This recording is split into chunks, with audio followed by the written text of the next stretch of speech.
Bonjour, je m'appelle Dia Abou Hamad, je suis inspecteur de français dans l'enseignement secondaire. Aujourd'hui donc, nous allons travailler sur une leçon de technique d'expression, notamment dans le résumé de texte. Alors, ce cours s'intéresse essentiellement aux élèves de la 7e LM, c'est-à-dire lettres modernes. Alors, le cours que nous allons aujourd'hui présenter va tout simplement s'articuler autour de la méthode de résumé. Donc, on va suivre pas à pas la méthode qui vous permettra de faire un résumé de texte. Mais avant de commencer le cours, il est important de rappeler aux élèves qu'est-ce que d'abord un résumé de texte. Alors, un résumé de texte, c'est tout simplement la capacité de restituer les idées essentielles d'un texte. Autrement dit, ce qu'on vous demande de faire dans cet exercice, c'est tout simplement de contracter le texte d'une manière synthétique en répertoriant tout simplement les idées essentielles. Alors, pour arriver à cela, il est important de suivre la méthode que je vais vous proposer. Une méthode qui va tout simplement s'articuler autour de trois étapes. Donc je l'appellerai une méthode en trois étapes. En trois étapes. Très bien. Pour illustrer cette méthode, nous allons nous appuyer sur un texte. Un texte aussi qui s'inscrit véritablement dans les thématiques retenues pour la 7e LM. Alors, le texte va s'articuler autour de ce qu'on appelle les bienfaits de la lecture. Alors, si vous avez un texte à résumer lors du bac, bien sûr, il faut procéder étape par étape. La première étape que vous allez d'abord faire, c'est première étape donc, de notre méthode, c'est de comprendre globalement le document. Comprendre globalement le texte. Comprendre globalement le texte. Donc, l'objectif de cette première étape, c'est véritablement de comprendre globalement le texte. D'abord, vous allez procéder par une première lecture. Une première lecture. Alors, donc, l'objectif de cette première lecture, c'est d'abord essayer d'identifier le thème, c'est-à-dire le thème développé dans le texte. Ça, donc, l'objectif, c'est d'abord le thème du texte. Et ensuite, le deuxième point, ce sera sur l'idée générale du texte. Très bien. Alors, je rappelle quand même, pour trouver le thème du texte, vous devez vous poser simplement la question de quoi parle le texte. Alors, donc, dès que vous vous posez cette question, automatiquement, vous isolez complètement le thème. Par exemple, dans le texte que je vous ai proposé sur les bienfaits de la lecture, le thème global du document, c'est tout simplement la lecture. Donc, le texte parle de la lecture d'une manière globale. Et plus précisément, le texte va mettre l'accent sur les avantages de la lecture. Très bien. Une fois que vous vous êtes posé cette question, vous devez automatiquement passer à une deuxième question, c'est pour ressortir l'idée générale du texte. Vous pouvez vous poser la question, quelle est l'idée générale développée dans ce texte-là? Alors, cette question, donc, vous amènera tout simplement à donner l'idée générale du texte. Le texte que je vous ai proposé sur les bienfaits de la lecture, tout simplement, l'idée générale s'articule autour de aujourd'hui, c'est-à-dire l'auteur part d'un constat où il constate que les jeunes d'aujourd'hui ou les hommes d'aujourd'hui se désintéressent de la lecture. Donc on peut dire les individus ou les hommes se désintéressent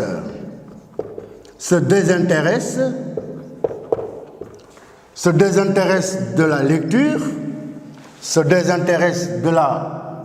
de la lecture. Or, c'est une activité bénéfique. Or, c'est une activité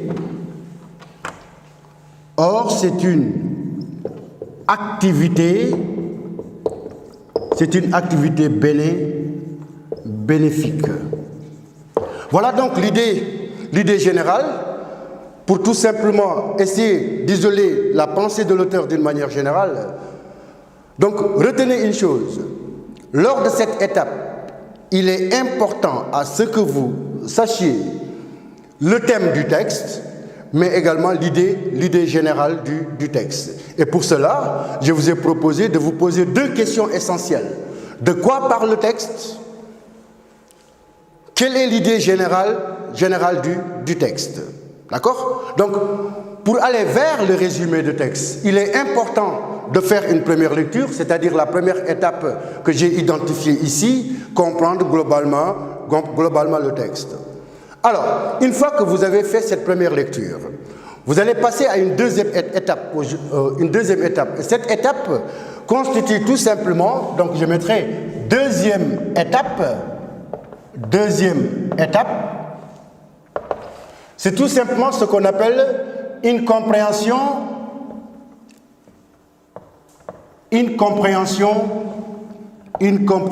fine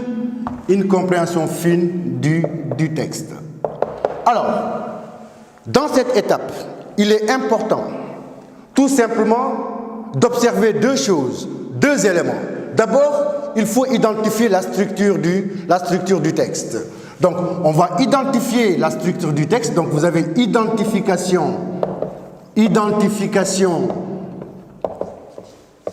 de la structure du texte,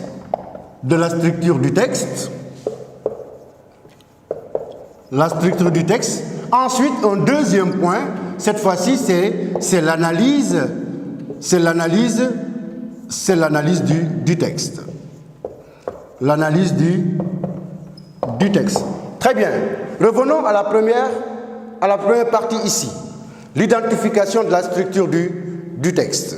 Alors, il est important ici également, chers élèves, pour mieux comprendre la structuration ou l'organisation du texte, c'est de vous appuyer sur ce qu'on appelle le nombre de paragraphes. Alors, donc, vous vous posez la question, dans ce texte-là, il y a combien de paragraphes? Bien. Alors, maintenant, ces paragraphes, il est important de voir comment arriver à identifier ces paragraphes dans le texte. Alors, je vous donne une méthode très simple pour y arriver. Le texte que vous avez, par exemple, sur les bienfaits de la lecture, je vais voir ce qu'on appelle l'organisation visuelle du texte. C'est-à-dire, dès que je jette le regard sur le texte, automatiquement, je vois une certaine organisation visuelle du texte. Autrement dit, vous avez des entrées en alinéa qui vous permet un peu d'identifier le nombre de paragraphes. Très bien. Alors, dans le texte que je vous ai proposé ici, vous avez 7 paragraphes. 7 paragraphes. Donc ici, vous avez 7 paragraphes.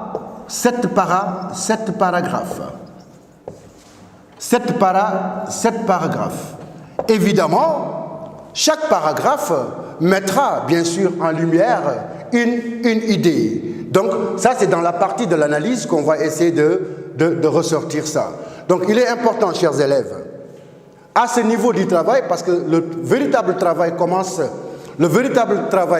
à partir de l'identification de la structure du texte. Une fois que vous déterminez le nombre de paragraphes que vous avez, il est important maintenant d'analyser le texte. Comment je vais faire pour analyser le texte? Alors, je vais m'appuyer sur ce qu'on appelle des connecteurs logiques. Vous savez, un texte, il est organisé par ce qu'on appelle des mots qui assurent des liens logiques. Alors, donc dans le texte, vous allez essayer d'encadrer tous les articulateurs parce que ce sont eux qui portent les idées.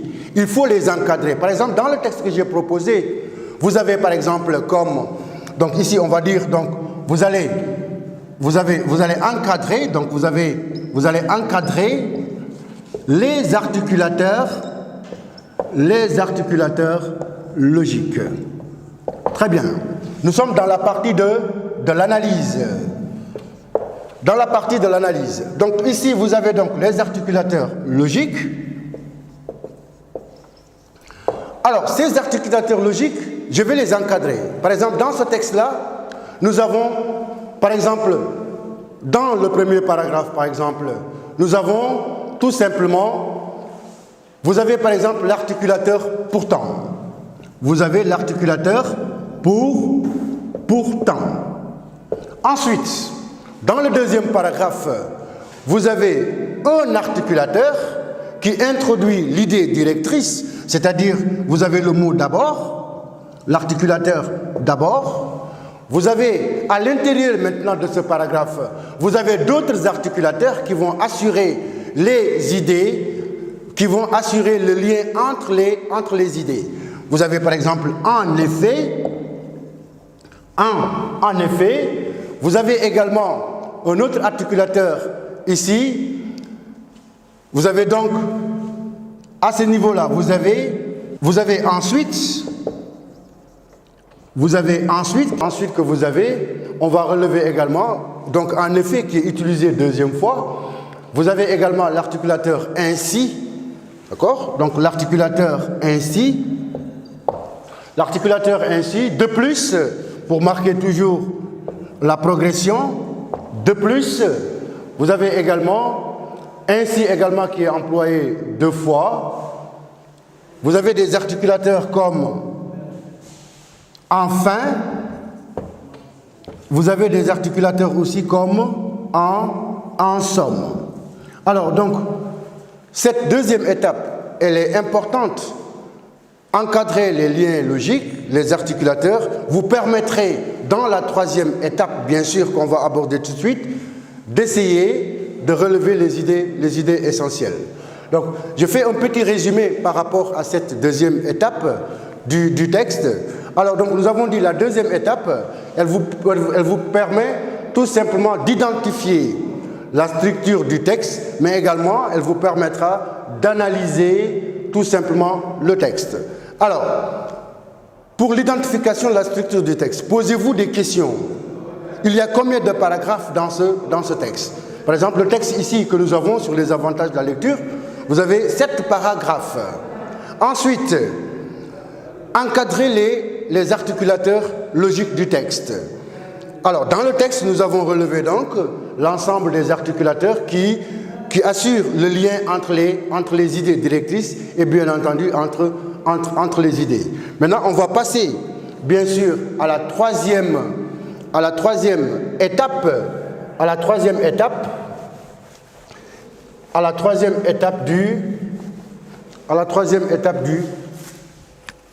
de la méthode.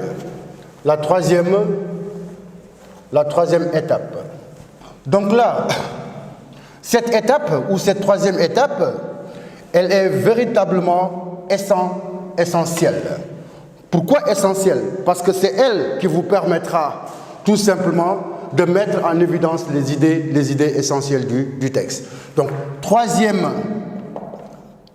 étape, nous sommes toujours donc, dans l'étape qui nous amène vers le résumé du texte. Cette troisième étape, qu'est-ce que je sais? C'est la mise en évidence, la mise en évidence des idées essentielles. Des idées essentielles du texte. Alors, n'oubliez pas que lors de la deuxième étape, nous avons fait un travail d'analyse qui s'articule principalement sur l'identification des paragraphes, mais également sur les articulateurs, sur les articulateurs logiques. C'est le moment maintenant de relever, à partir du texte, les idées essentielles. Comment on doit faire? Comment je dois procéder pour parvenir véritablement à ce travail de repérage? Alors, je vais revenir sur l'identification de mes paragraphes. Donc, je vais procéder paragraphe par paragraphe.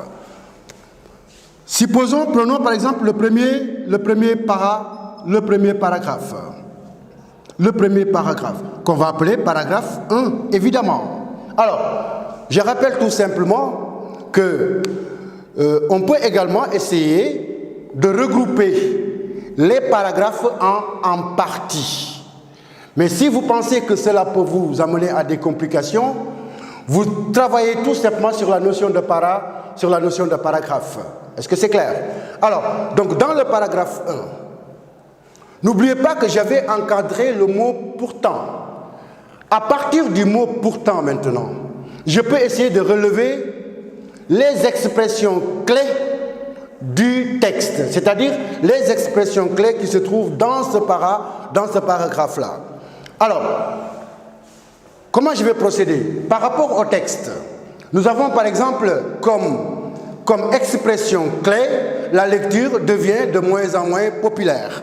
Par exemple, c'est la première idée. C'est la première. Donc ici, c'est une idée. C'est une idée. N'oubliez pas que je suis dans le repérage des idées essentielles. Idée. À partir du texte, je vais essayer de surligner. Surligner, à défaut d'un surlignement, vous allez utiliser votre crayon. C'est-à-dire, vous soulignez à partir du texte directement l'idée. Vous vous appuyez sur les expressions essentielles. Par exemple, dans le texte que nous avons, on a la lecture. La lecture devient de moins en moins populaire. La lecture devient de moins en moins populaire. De moins en moins populaire. Ça, c'est une expression clé qui vous permet véritablement de prendre l'idée contenue dans ce paragraphe. Alors, donc, je continue toujours à lire donc, le premier paragraphe pour voir est-ce qu'il n'y a pas une autre idée. Je m'appuie toujours sur mes articulateurs logiques. Parce que les articulateurs logiques sont là comme des liens. C'est eux qui permettent véritablement de donner les idées. Et dans le premier paragraphe, vous avez l'introduction de l'articulateur pourtant. Alors, dans le mot pourtant, vous avez ici une concession, une opposition. Mais quand l'auteur dit pourtant, il faut insister sur le fait que l'habitude de lire des livres, des romans et des nouvelles peut certainement présenter de nombreux avantages. Donc ici, l'expression que je vais mettre en évidence, c'est tout simplement l'habitude de lire peut présenter de nombreux avantages. Donc l'habitude de lire peut présenter de nombreux avantages. De nombreux avantages. Très bien. Donc, voilà le travail que nous avons fait sur le premier paragraphe. Sur le premier paragraphe, l'idée que nous avons fait sur le premier paragraphe. Très bien. Alors, donc, nous avons relevé les expressions clés. C'est important d'insister sur le mot expression clé dans ce paragraphe-là. Les expressions clés, on l'a dit, la lecture devient de moins en moins populaire. Donc la lecture est moins populaire. Deuxième expression essentielle ou clé, c'est l'habitude de lire présenter de nombreux avantages. Très bien, nous sommes à un stade où on est en train de relever des idées. Nous ne sommes pas encore dans la phase de reformulation des idées. On relève tout simplement les idées. Maintenant, on passe à ce qu'on appelle le paragraphe 2. Paragraphe 2.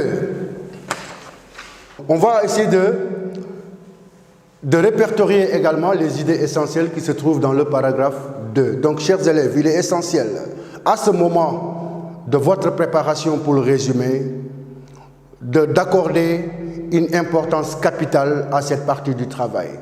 Parce que c'est cette partie du travail qui vous permettra véritablement d'avoir de la matière avec laquelle vous allez reformuler les idées. N'oubliez pas que le résumé est un travail également de reformulation. Donc, le paragraphe 2 maintenant. Le paragraphe 2. Le paragraphe 2. Dans ce paragraphe, je vais faire de la même façon. Je vais essayer de m'appuyer sur les expressions qui sont clés. Par exemple, dans le deuxième paragraphe, qu'est-ce qu'on a comme expression clé? C'est ce qu'on appelle tout simplement une idée directrice. Donc regardez, idée que l'on peut avoir ou que l'on a dans ce paragraphe-là, c'est que la lecture développe la pensée créative. Et ce mot est introduit tout simplement dans le texte par l'articulateur logique d'abord. Donc ici, idée, la lecture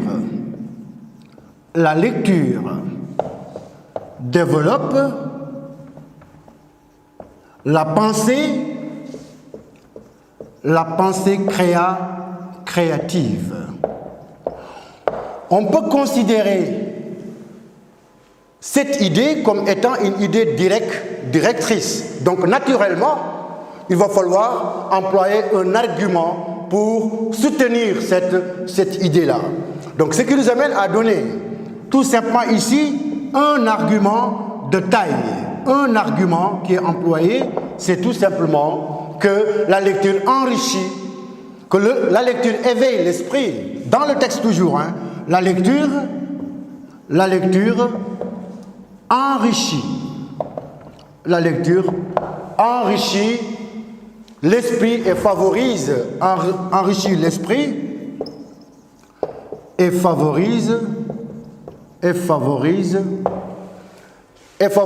une ouverture sur le monde. Une ouverture sur le monde. Une ouverture sur le monde. Sur le monde. Très bien. Dans ce paragraphe-là, nous avons relevé l'idée essentielle, c'est-à-dire tout simplement l'idée directrice. Mais cette idée directrice, elle est appuyée par un argument de taille. C'est essentiel dans un résumé de ressortir également les arguments essentiels qu'utilise l'auteur. La lecture enrichit l'esprit et favorise une ouverture sur le monde. Comme je l'ai fait également avec le paragraphe 2, je vais également le faire avec ce qu'on appelle le paragraphe 3. Donc, le même travail que je vais faire. Donc, ici, paragraphe 3. Paragraphe 3. Dans ce paragraphe, je vais également m'appuyer sur les expressions clés. Alors, qu'est-ce que j'ai comme expression clé par rapport à ce troisième paragraphe-là? On a la lecture enrichit le lexique et consolide idée. La lecture consolide,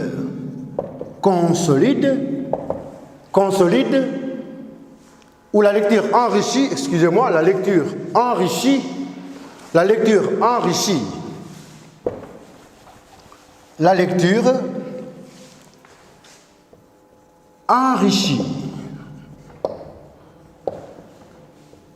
et consolide la maîtrise de la langue et consolide la maîtrise de la langue. la maîtrise de la langue. Bien. J'ai isolé déjà cette idée. Mais attention, cette idée, elle est appuyée par un autre argument, toujours porté par les connecteurs logiques. Qu'est-ce qu'on a? On a donc ici comme argument, la lecture enrichit le langage et facilite l'expression. Argument, la lecture enrichit le langage et facilite l'expression. Et facilite l'expression. Très bien. Je vais passer au paragraphe 3. Le même travail que je vais faire, parce que c'est un travail quand même qui demande une véritable préparation. Donc je vais passer également au paragraphe 4. Alors, dans ce paragraphe, toujours, dans le texte, je vais isoler les expressions clés parce que c'est elles qui portent véritablement le sens ou l'idée dans ce paragraphe-là. Et on a comme idée, la lecture est un moyen de formation et d'éducation. La lecture étant moyen de formation et d'éducation.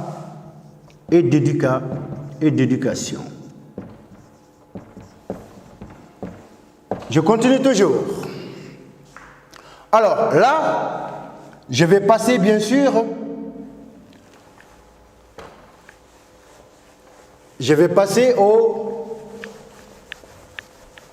à l'argument. L'argument qui sous-tend véritablement cette idée ou que développe l'auteur justement pour étayer ou pour expliquer justement cette idée. Elle détermine la personnalité.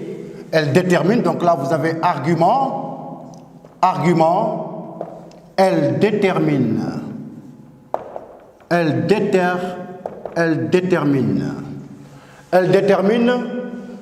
tout simplement la personnalité, elle détermine la personnalité,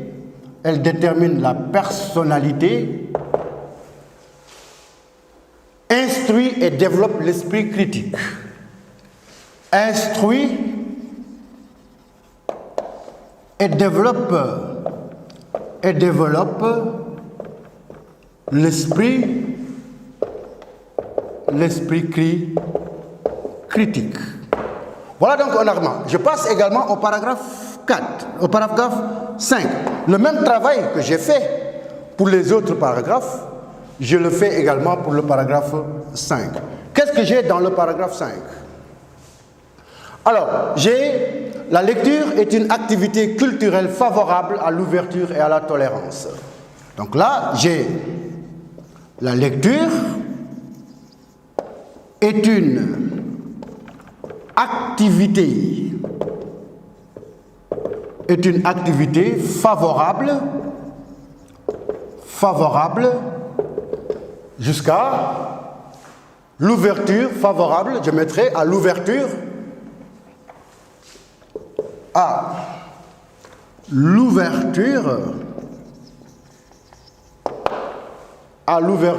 et à la tolérance. Et à la tolérance. Donc là, je reviens toujours sur, bien sûr, l'argument également qui va expliquer ça. Vous avez un argument. Je relève toujours à partir de mon texte, à partir du paragraphe 5, je vais essayer également de relever l'argument ici. C'est quoi? Elle renouvelle notre vision du monde. Elle renouvelle notre vision du monde. Bien. On va passer également, cette fois-ci, à ce qu'on appelle le paragraphe 6. Donc voilà, donc on va relever également les idées essentielles dans le paragraphe 7. On va toujours procéder de la même manière, c'est-à-dire s'appuyer sur les expressions clés ou sur les phrases clés, c'est-à-dire qui portent le sens ou l'idée, ou l'unité de sens. Alors, donc ici, dans ce paragraphe, on peut relever comme idée, la lecture est une nourriture pour l'âme et les sentiments humains. La lecture est une nourriture pour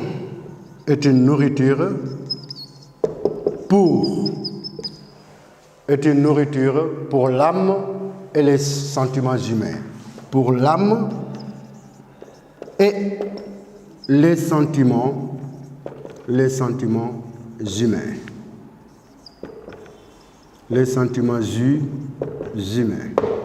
Bien. Argument, ici développé, elle doit être encouragée dès le jeune âge. Elle doit être encouragée dès le jeune âge. Donc voilà donc le travail important que je dois faire par rapport à un résumé de texte en s'appuyant sur les différents paragraphes. Parce que ce sont les paragraphes qui structurent en d'autres termes la pensée ou l'argumentation de l'auteur. Alors, donc, une fois que vous avez déjà mis en évidence les idées essentielles, qu'est-ce qui reste alors? C'est un travail de reformulation. Alors, cette étape, elle vous amènera d'abord à reformuler par votre propre langage, par vos propres mots, justement, ce que vous avez relevé. Parce que ce que vous avez relevé ici, ce sont les mots de l'auteur, ce sont les expressions de l'auteur, ce sont les termes de l'auteur. Et pour résumer, vous allez procéder paragraphe par paragraphe. Autrement dit, pour le premier paragraphe, vous allez essayer de reformuler ces deux idées-là, notamment l'idée directrice et l'argument. Vous allez reformuler ça. Alors là, ça demande de votre part un travail essentiel. Ça demande également que l'élève ait véritablement une très bonne expression. La lecture développe la pensée créative. La lecture éveille l'esprit et favorise une ouverture. Donc le premier paragraphe qu'on avait donné par rapport à ce texte-là, c'est qu'on voit qu'ici, aujourd'hui, les gens se désintéressent de la lecture. Or, c'est une activité qui est vraiment bénéfique. Donc, chaque paragraphe que vous allez prendre, vous allez essayer de reformuler par vos propres mots. C'est à l'issue de ce travail que vous allez maintenant résumer le texte. Vous résumez le texte en reprenant le paragraphe par paragraphe, en respectant bien sûr le plan du texte. Et dans le travail que nous avons fait, nous avons respecté un peu le plan du texte. C'est-à-dire que nous avons procédé paragraphe par paragraphe. Vous résumez le texte. Je vous propose par la suite une proposition de résumé par rapport à cette activité. Donc, chers élèves, il est important que vous procédiez d'abord par lire une première fois pour comprendre globalement le texte. Et à ce niveau de la lecture, il faut se poser deux questions. De quoi parle le texte? Quelle est l'idée développée dans ce texte-là ou l'idée générale? Ensuite, la deuxième étape, où consiste à lire une deuxième fois le texte. Et dans cette lecture-là, ce que vous allez essayer de voir, c'est d'identifier le nombre de paragraphes dans ce texte et ensuite de l'analyser. Pour analyser le texte, il faut s'appuyer sur les connecteurs logiques. Donc, il est important d'encadrer les connecteurs logiques. La troisième partie maintenant, c'est de mettre en évidence les idées essentielles. Pour mettre en évidence les idées essentielles, je reviens sur le découpage que j'avais fait, c'est-à-dire les différents paragraphes. Paragraphe par paragraphe, je vais essayer de repérer, de relever les idées essentielles en m'appuyant sur les expressions clés ou sur les phrases clés. À l'issue de cet inventaire d'idées, maintenant, je vais reformuler les idées que j'ai relevées. Quand vous reformulez maintenant, vous pouvez reformuler pour chaque paragraphe, à titre indicatif, vous pouvez reformuler le premier paragraphe, vous pouvez le reformuler une fois, deux fois, jusqu'à ce que vous ayez une reformulation véritablement qui prend en charge l'idée développée dans le paragraphe. Vous continuez avec le deuxième paragraphe également, vous essayez tout simplement de reformuler ça. Et ensuite, vous mettez le texte en compact, et là, vous relisez véritablement votre texte. Mais attention, il y a un certain nombre de critères qu'il faut respecter pour faire le résumé. Ces critères, c'est d'abord la subjectivité. Qu'est-ce qu'on entend par la subjectivité? La subjectivité, c'est qu'on ne vous demande pas d'intervenir, c'est-à-dire de mettre votre avis personnel. Respectez justement la pensée de l'auteur. Il ne faut jamais essayer de mettre votre jugement personnel. C'est ce qu'on appelle tout simplement le principe de la subjectivité ou de la neutralité. Deuxième critère qui est important dans la rédaction de votre résumé, c'est tout simplement de suivre la logique du texte. Qu'est-ce qu'on entend par la logique du texte? Vous devez suivre tout simplement le plan du texte. Et le critère de longueur également est très important parce que vous avez un texte de 552 mots et on vous demande de le réduire au quart de sa longueur. Alors, donc, il vous faut compter le nombre de mots du texte initial. Si vous terminez de compter le mot, c'est à partir de ce moment que vous allez diviser par 4 pour trouver le nombre de mots demandés. Alors, si vous prenez par exemple 552, que vous divisez par 4, ça vous amènera vers 130 quelques mots. Donc, le critère de longueur est important parce que c'est sur cela que repose véritablement l'exercice de résumé. Je pense qu'à travers ce cours, vous pourrez véritablement profiter de l'essentiel et se mettre au travail.